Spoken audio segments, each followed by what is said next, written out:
નમસ્કાર મિત્રો, આ ડીએપીની એક બેગ છે અને એમાં લખેલું છે ડીએપી એટલે ડાઈ એમોનિયમ ફોસ્ફેટ। હવે એમાં નાઇટ્રોજન જુઓ તો તમે અહીંયા લખેલું જ છે કે નાઇટ્રોજન 18%, પછી પી અને કાઉન્સમાં ટી 46% છે, પછી પી અને કાઉન્સમાં સીએસ એ જે આ સીએસ છે એ 46% છે, અને એની આગળ તમે જુઓ તો પી અને કાઉન્સમાં ડબલ્યુએસ 39.5% છે। હવે આનો મતલબ ઘણા બધા મિત્રો આપણે જાણતા નથી કે આ જે પી અને કાઉન્સમાં સીએસ 46% છે એનો મતલબ શું થાય છે, કારણ કે આ જે સીએસ લખેલું છે એ સાઇટ્રસ સોલ્યુબલ છે, એ વોટર સોલ્યુબલ નથી। એટલે જે બાજુમાં 39.5% છે એ વોટર સોલ્યુબલ એટલે પાણીમાં ઓગળે, અને બાકીનું જે આ સીએસ છે પાણીમાં ઓગળતું નથી, અને જે નાઇટ્રોજન છે નાઇટ્રોજન બી પાણીમાં ઓગળી જતું હોય છે।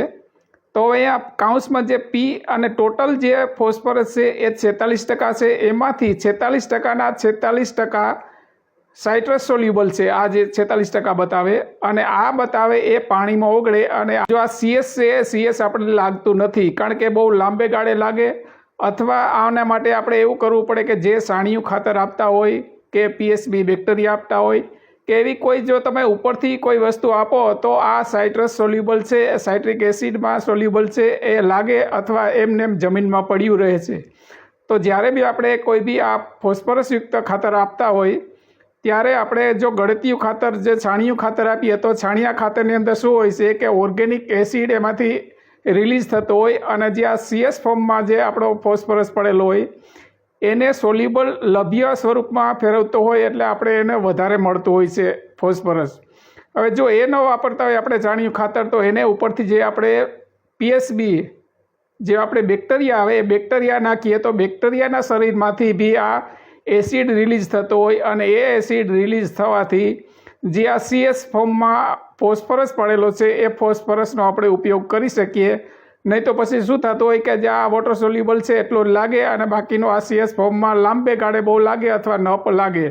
એટલે કોઈ બી ફોસ્ફરસયુક્ત ખાતર વાપરો તો એના પછી આપણે જો સાણિયું ખાતર વાપરતા હોય કે પછી આવા પીએસબી આપતા હોય તો આપણે કોઈ બી આ ફોસ્ફરસયુક્ત ખાતરનો પૂરેપૂરો ઉપયોગ કરી શકીએ। એટલે આપણે જો કોઈ બી ખાતરની બેગ ખરીદતા હોય તો અહીંયા જે બધું લખેલું છે એ લખેલું છે જો આપણે ક્યારેક ઝીણી નજરે જોઈએ હોય તો આપણને ખબર પડે કે ફોસ્ફરસયુક્ત ખાતર કોઈ બી હોય, ડીએપી હોય, 12-32, 16 હોય, 20-20, 0-13 હોય, તો એમાં જે ફોસ્ફરસ ટોટલ આપેલો હોય એ ફોસ્ફરસ બધો લાગતો જ નથી। આવું કંપની ચોખ્ખું લખે છે કે વોટર સોલ્યુબલ 39.5 છે, અને જે આ સીએસ ફોર્મમાં પડેલો છે સાઇટ્રસ સોલ્યુબલ એ 46% છે। એટલે જો આ 46% લગાડવો હોય તો એના માટે આપણે બીજું કંઈક કરવું પડે કે જેથી કરીને આપણે પૂરેપૂરો ફોસ્ફરસનો લાભ મળે, નહીં તો પછી અલભ્ય સ્વરૂપમાં જમીનની અંદર પડ્યો રહેશે અને આપણે ઉપયોગમાં આવતો નથી। તો આ ખાતરની માહિતી હતી કે કોઈ બી ખાતર હોય તો એમાં જે બેગ ઉપર લખેલું હોય એનો આપણે ખબર પડવી જોઈએ કે આ સીએસનો મતલબ શું થાય છે, કેટલા ટકા છે।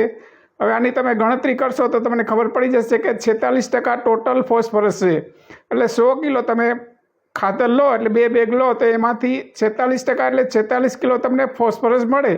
તો 46 કિલોના જો પાછા તમે 46% કાઢો તો એ આપણા જે 46% હોય એ પાણીમાં સોલ્યુબલ નથી, એ સાઇટ્રસ સોલ્યુબલ છે। એટલે જો તમારે કંઈ ઉપરથી આપશો તો જ લાગશે, નહીં તો એમને એમ પડ્યો રહેશે। એટલે એટલા માટે જ ભલામણ કરતા હોય છે કે જો તમે કોઈ બી રાસાયણિક ખાતર વાવો ફોસ્ફરસયુક્ત તો એની અંદર છાણિયું ખાતર આપવાનું હોય છે, અથવા તમે પીએસબી બેક્ટેરિયા આપો તો એનાથી બી આ જે અલભ્ય સ્વરૂપમાં પડેલો છે એ લભ્ય સ્વરૂપમાં ફેરવાઈ જાય, ને આપણે પૂરેપૂરો જે 46% જે આપેલો છે પી કાઉન્સમાં ટી ટોટલ જે 46% છે એનો આપણે પૂરેપૂરો ઉપયોગ કરી શકીએ। નહીં તો શું થતું હોય છે કે આ જમીનમાં પડ્યો રહે, અને જ્યારે આપણે જમીનનું પૃથ્થકરણ કરાવતા હોય ત્યારે આપણને અલભ્ય સ્વરૂપમાં જે બતાવતો હોય એ આ ફોસ્ફરસ હોય છે। એટલે મેં આગળ બી એક વિડીયોમાં કીધું હતું કે આપણે જે ફોસ્ફરસયુક્ત ખાતર વાપરીએ એ મોટાભાગનો લગભગ આ જે 39.5% છે એટલો જ લાગતો હોય, બાકીનો આપણને મળતો નથી। એટલે 40%ની આસપાસ મળતો હોય, અને એમાં બી કદાચ 40%થી પણ ઓછો મળતો હોય। તો જ્યારે બી આપણે આવા ખાતરો વાપરીએ ત્યારે જો પાછળથી આપણે પીએસબી જે કલ્ચર આવે જો આપી શકતા હોય તો આનો આપણને પૂરેપૂરો ફાયદો મળે। નહીં તો આ ખાતર એમને જ આ ફોસ્ફેટ સ્વરૂપમાં પડ્યો રહે અને જમીનને લાગે નહીં. અને જ્યારે આપણે પૃથ્થકરણ કરાવીએ ત્યારે આપણે બતાવે કે અલભ્ય સ્વરૂપમાં તમારી જમીનની અંદર ફોસ્ફરસ પડેલો છે.